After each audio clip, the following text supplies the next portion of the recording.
This is just going to be a very basic tutorial on how to build your own computer.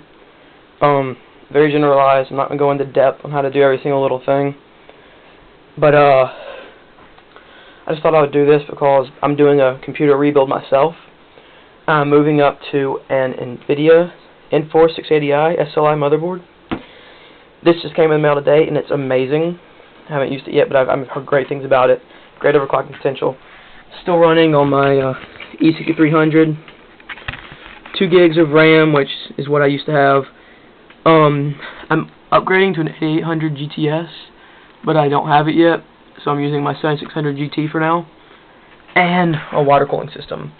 Now, I've already got my water block connected to my hoses and the quick disconnects and everything, because I've been running it through my system, just without it actually being connected to anything to cool, but make sure there's no leaks or anything. And I'm also upgrading to a Cooler Master Stacker 830 case. I mean, this case is gigantic. It just towers my other one over here, my old one, and some ball scans. They're amazing. But yeah, so that's it. I think I should probably get started now. But yeah, basic parts to get started. You're going to need, of course, a motherboard, processor. I would recommend Core 2 Duo. That's the best right now. You can get a 4300 for like $180, and by the April price drop, it'll be down to $150. You're going to need some RAM, a graphics card, and a case, power supply, which is already installed up there, and so of course a DVD drive. That's about just your most basic components, and of course, you know, cooling for everything.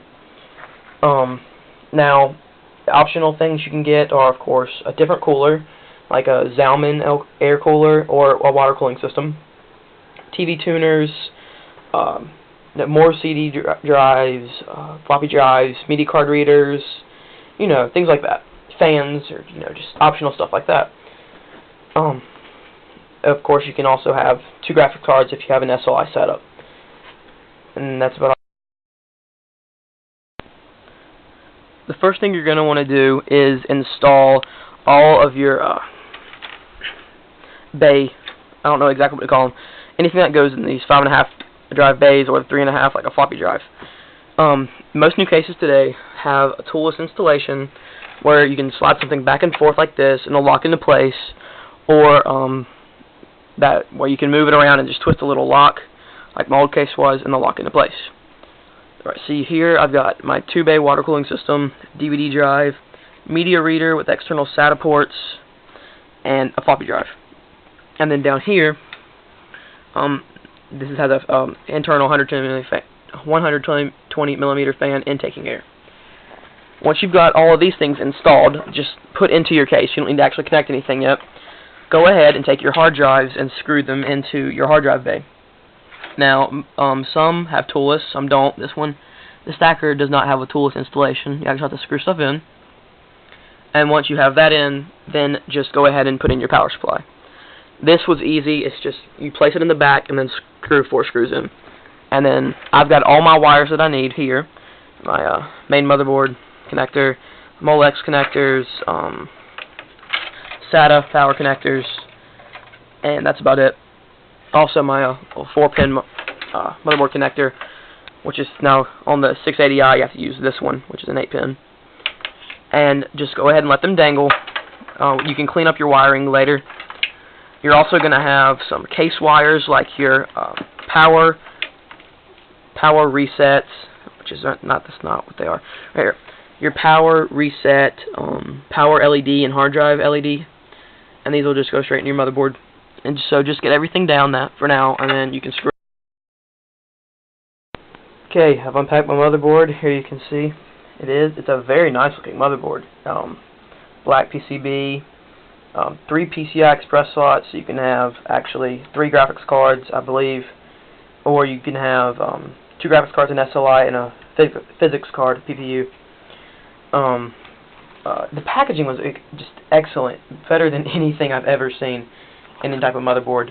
You also get your RAID disk, drivers and utilities, little quick install guide, an all-out motherboard, SLI bridge.